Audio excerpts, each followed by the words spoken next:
Hello welcome back to my channel. ഇന്ന് നമുക്കൊരു Peter pan collar frock ചെയ്താലോ? അതിന് വേണ്ടിയിട്ട് നമ്മൾ ലൈനിങ്ങിൽ ഇതുപോലെ യോക്ക് കട്ട് ചെയ്തെടുത്തിട്ടുണ്ട്. ഇപ്പം ഞാൻ ഫ്രണ്ട് പീസിൻ്റെ ലൈനിങ് ആണ് എടുത്തിട്ടുള്ളത്. ഇനി നമുക്ക് സെപ്പറേറ്റ് ഒരു പീസ് കോളർ വെട്ടാൻ വേണ്ടിയിട്ട് നമുക്കൊരു പീസ് വേണം ലൈനിങ്ങിൻ്റെ തന്നെ.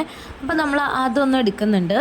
ഇപ്പം നമ്മൾ നേരത്തെ കട്ട് ചെയ്തതിൻ്റെ ബാക്കിയുള്ള പീസിൽ നിന്ന് എടുത്താലും മതി.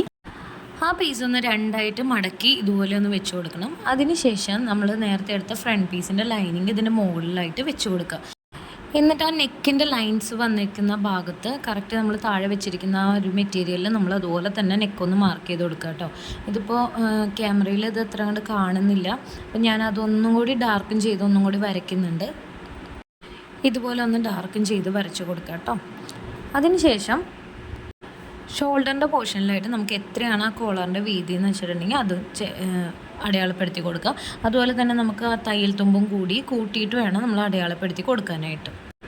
ഞാനിപ്പോൾ ഒരു 1.5 ഇഞ്ചോളമാണ് അടയാളപ്പെടുത്തി കൊടുത്തിട്ടുള്ളത് കേട്ടോ. അത് ചെറിയ കുട്ടിയുടെ ആയതുകൊണ്ടാണ്. ഇപ്പോൾ നമ്മളുടെ വലിയ ആൾക്കാരുടെയൊക്കെ ആണെന്നുണ്ടെങ്കിൽ നമ്മളുടെ ഷോൾഡറിനനുസരിച്ചിട്ട് നമുക്ക് വീതി കൂട്ടിയെടുക്കാം കേട്ടോ. ഇനി ഞാനിവിടെ ചെയ്യുന്നത് നമ്മുടെ പീറ്റർ പാൻ കോളറിൻ്റെ ആ ഷേപ്പ് ഒന്ന് താഴേക്ക് വരച്ചെടുക്കുകയാണ്. നമുക്ക് റൗണ്ട് കർവായിട്ട് അങ്ങനെയാണെങ്കിൽ വരയ്ക്കാം. ഞാനിപ്പോൾ കുറച്ചൊന്ന് എഡ്ജൊന്ന് ഷാർപ്പ് ചെയ്തിട്ടാണ് വരയ്ക്കുന്നത്. ഷേപ്പ് നമുക്ക് ഇഷ്ടമുള്ള ഷേപ്പ് വരയ്ക്കാം കേട്ടോ. ഇനിയിപ്പോൾ ഒരു പെറ്റലിൻ്റെ പോലത്തെ ഷേപ്പാണ് വേണമെന്നുണ്ടെങ്കിൽ അതുപോലെ 2 സ്കാലപ്പ് പോലെ വരച്ച് നമുക്കൊരു പെറ്റലിൻ്റെ ഷേപ്പിൽ വരയ്ക്കാം. ഏത് ഷേപ്പ് വേണമെങ്കിലും വരച്ചെടുക്കാം. ഇപ്പം നമ്മൾ ആ വരച്ച പീസ് ഒന്ന് കട്ട് ചെയ്തെടുത്തിട്ടുണ്ട്. ഇന്ന് നമ്മൾ ഫ്രണ്ട് പീസിൻ്റെ മുകളിലൊന്ന് വെച്ച് നോക്കുകയാണ്. ഇപ്പം നമുക്ക് 2 പീസാണ് കിട്ടിയിട്ടുള്ളത്. ഇപ്പം ഞാൻ നമ്മുടെ മെയിൻ മെറ്റീരിയൽ നമ്മൾ വെൽവെറ്റാണ് എടുത്തിട്ടുള്ളത്. അതെടുത്തിട്ട് അതിൻ്റെ യോക്കൊന്ന് കട്ട് ചെയ്തെടുക്കുന്നുണ്ട് കേട്ടോ. ഇപ്പം നമ്മൾ ബാക്ക് പീസും കൂടി കട്ട് ചെയ്തെടുക്കുന്നുണ്ട്. അതിനുശേഷം നമ്മളിപ്പോൾ താഴേക്ക് ഗ്യാതറിങ് കൊടുക്കാനുള്ള പോർഷനാണ് കട്ട് ചെയ്തെടുക്കുന്നത്. ഇത് നമ്മൾ ലൈനിങ് ആണ് ആദ്യം കട്ട് ചെയ്യണം. അതിന് ശേഷം നമ്മൾ നല്ല മെറ്റീരിയൽ കട്ട് ചെയ്യും കേട്ടോ. ഇതിപ്പോൾ 2 വയസ്സുള്ള കുട്ടിയുടെ ആയതുകൊണ്ട് നമ്മളൊരു 12 ഇഞ്ചൊക്കെ താഴേക്ക് എടുക്കുന്നുള്ളൂ. അതുപോലെ തന്നെ നമ്മൾ വെൽവെറ്റിൻ്റെ പീസും അതുപോലെ ലൈനിങ്ങും ഒരേപോലെ തന്നെ കട്ട് ചെയ്തെടുത്തിട്ടുണ്ട്. ലൈനിങ് നമ്മൾ ലെങ്ത്ത് കുറച്ചാണ് എടുത്തിട്ടുള്ളത്. ഇനി നമ്മൾ നേരത്തെ കട്ട് ചെയ്ത കോളറിൻ്റെ പീസ് ലൈനിങ് വെച്ചിട്ട് നമ്മൾ മെയിനായിട്ടുള്ള നമ്മുടെ വെൽവെറ്റ് ക്ലോത്തും കൂടി അതേ ഷേപ്പിൽ തന്നെ കട്ട് ചെയ്തെടുത്തു കേട്ടോ. ഇനി നമുക്ക് കോളർ സ്റ്റിച്ച് ചെയ്യാം. അതിനായിട്ട് വെൽവെറ്റിൻ്റെ നല്ല സൈഡും ലൈനിങ്ങും കൂടി ചേർത്ത് വെക്കണം കേട്ടോ. അതായത് വെൽവെറ്റിൻ്റെ നല്ല ഭാഗം ഉണ്ടല്ലോ, ആ ഭാഗവും ലൈനിങ്ങും കൂടി ചേർത്ത് വെച്ചിട്ട് നമുക്ക് ലെയ്സ് പുറത്തേക്കാണ് നിൽക്കേണ്ടത് മറിച്ച് കഴിയുമ്പോൾ. അപ്പോൾ അതിന് വേണ്ടിയിട്ട് ലെയ്സ് ആദ്യം അകത്തേക്ക് വെച്ചിട്ട് നമ്മൾ ഇതുപോലെ ആ ഷേപ്പിൽ തന്നെ ഒന്ന് സ്റ്റിച്ച് ചെയ്ത് കൊടുക്കാം കേട്ടോ. അപ്പോൾ നമുക്കിത് മറയ്ക്കുന്ന സമയത്ത് കറക്റ്റായിട്ട് ലെയ്സ് പുറത്തേക്ക് നിൽക്കുന്ന പോലെ വരും. നമ്മൾ നെക്കിൻ്റെ പോർഷൻ ഒഴിവാക്കിയിട്ട് ഷോൾഡറിൻ്റെ പോർഷൻ ഒഴിവാക്കിയിട്ട് ബാക്കി ഭാഗം മാത്രമാണ് സ്റ്റിച്ച് ചെയ്ത് കൊടുത്തിട്ടുള്ളത്. ഒരു 4 ഇഞ്ച് ഇട്ടിട്ടാണ് നമ്മൾ സ്റ്റിച്ച് ചെയ്ത് എടുത്തിട്ടുള്ളത്. അപ്പോൾ നമുക്ക് കോളർ ഇതുപോലെയാണ് കിട്ടുക. ഇനി നമുക്ക് അതുപോലെ തന്നെ മറ്റേ കോളറും കൂടി സ്റ്റിച്ച് ചെയ്തെടുക്കാം കേട്ടോ. അപ്പോൾ നമ്മൾ മറച്ച് കഴിയുമ്പോൾ നമുക്ക് ഇതുപോലെ കിട്ടും. ഇനി നമുക്ക് ആ കോളർ ഇതുപോലെ കറക്റ്റായിട്ട് വെച്ചിട്ട് നമുക്ക് നെക്കിൻ്റെ പോർഷനും ഷോൾഡറിൻ്റെ പോർഷനും കൂടി ജോയിൻ ചെയ്തിട്ട് ഒന്ന് സ്റ്റിച്ച് ചെയ്ത് കൊടുക്കണം. അതായത് നമ്മൾ നെക്കിലേക്ക് ആ കോളർ ജോയിൻ ചെയ്ത് സ്റ്റിച്ച് ചെയ്ത് കൊടുക്കണം. ഇപ്പം നമ്മൾ അത് ജോയിൻ ചെയ്ത് കൊടുത്തിട്ടുണ്ട്. ഇനി നമുക്ക് ഇതിൻ്റെ ബാക്ക് യോക്ക് എടുത്തിട്ട് നമ്മൾ ഷോൾഡർ മാത്രം ഒന്ന് ജോയിൻ ചെയ്ത് കൊടുക്കണം. ലൈനിങ് അല്ല, നമ്മുടെ നല്ല പീസ് ഉണ്ടല്ലോ വെൽവെറ്റിൻ്റെ പീസ്, അതെടുത്തിട്ട് നമ്മൾ ഇതുപോലെ വെച്ചിട്ട് ഷോൾഡർ മാത്രം ഒന്ന് ജോയിൻ ചെയ്ത് കൊടുക്കും. ഇപ്പം നമ്മളതിൻ്റെ ഷോൾഡർ മാത്രം ഒന്ന് ജോയിൻ ചെയ്ത് എടുത്തിട്ടുണ്ട്. ഇനി നമുക്ക് ലൈനിങ്ങും അതുപോലെ തന്നെ ഷോൾഡർ മാത്രം ഒന്ന് ജോയിൻ ചെയ്ത് എടുക്കണം. അപ്പോൾ നമ്മൾ ലൈനിങ്ങും അതുപോലെ തന്നെ ജോയിൻ ചെയ്തെടുത്തിട്ട് 2 പീസിൻ്റെയും സെൻറ്ററിൽ ബാക്ക് പീസിൻ്റെ സെൻറ്ററിലായിട്ട് നമ്മൾ ഇതുപോലെ ഒരു കട്ടിങ് കൊടുത്തിട്ടുണ്ട്. സിബ് വെക്കാൻ വേണ്ടിയിട്ടാണ് കേട്ടോ.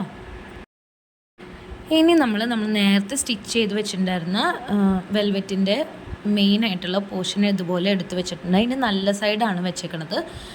അതിന് പുറമേ ആയിട്ട് ലൈനിങ് നമ്മൾ സ്റ്റിച്ച് ചെയ്ത് ഇതുപോലെ ഒന്ന് വെച്ച് കൊടുക്കുന്നുണ്ട് കേട്ടോ. അതായത് സ്റ്റിച്ച് വരുന്ന ഭാഗം ഇതുപോലെ പുറത്തേക്ക് നിൽക്കുന്ന രീതിയിലായിരിക്കണം വെക്കാനായിട്ട്. അതിനുശേഷം നമ്മൾ ഇതിങ്ങനെ കറക്റ്റ് ചെയ്ത് വെച്ചിട്ട് നമ്മൾ ഈ നെക്കിൻ്റെ പോർഷൻ ഇതുപോലെ റൗണ്ടിലും അതുപോലെ തന്നെ ആം ഹോളിൻ്റെ ഭാഗം ഇതുപോലെ ഒരു 4 ഇഞ്ച് വിട്ടിട്ട് ഒന്ന് സ്റ്റിച്ച് ചെയ്ത് കൊടുക്കണം കേട്ടോ.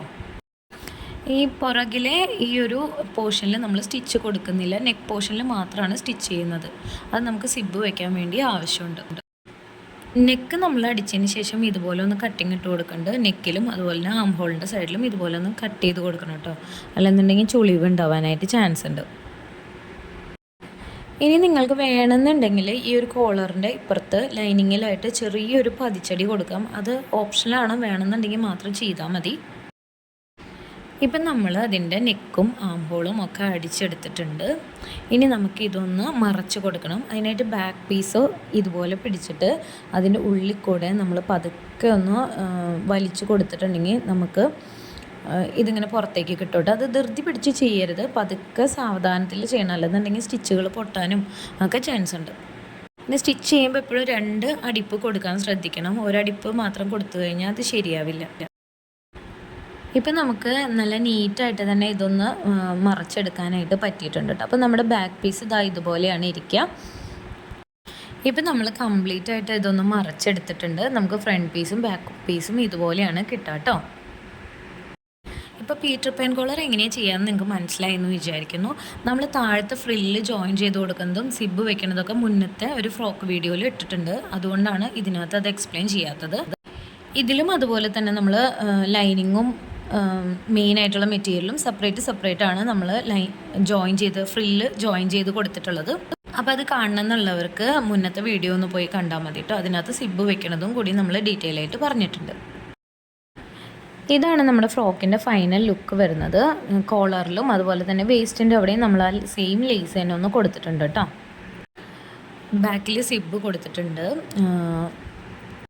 ഇങ്ങനെ സ്റ്റിച്ച് ചെയ്യുമ്പോൾ മെയിനായിട്ടുള്ള അഡ്വാൻറ്റേജ് എന്താണെന്ന് വെച്ചിട്ടുണ്ടെങ്കിൽ നെക്കിൻ്റെ പോർഷനിലും ആം ഹോളിൻ്റെ പോർഷനിലും ഒന്നും സീമ് പുറത്തേക്ക് കാണില്ല. അപ്പോൾ അത് ഭയങ്കര ഒരു വൃത്തിയായിട്ടാണ് ഇരിക്കുക. അതുപോലെ തന്നെ ലൈനിങ്ങിൻ്റെ സ്റ്റിച്ചും പുറത്തേക്ക് കാണാത്ത രീതിയിലാണ് നമ്മൾ ചെയ്തിട്ടുള്ളത്. അതുപോലെ സിബിൻ്റെ പോർഷനും പുറത്തേക്ക് ഇല്ലാത്ത രീതിയിലാണ് ചെയ്തിട്ടുള്ളത്. ഇതാണ് ഇതിൻ്റെ കൂടെ നമ്മൾ ചെയ്തെടുത്തിട്ടുള്ള ബോ ചെയ്യുന്ന വീഡിയോന് സെപ്പറേറ്റ് ആയിട്ട് ഒരെണ്ണം ചെയ്യാം കേട്ടോ. അപ്പോൾ വീഡിയോ ഇഷ്ടമായെങ്കിൽ എല്ലാവരും ചാനലൊന്ന് സബ്സ്ക്രൈബ് ചെയ്തിട്ട് പോണേ. അപ്പോൾ നല്ലൊരു വീഡിയോ ആയിട്ട് നമുക്ക് അടുത്ത തവണ കാണാം കേട്ടോ. ബൈ.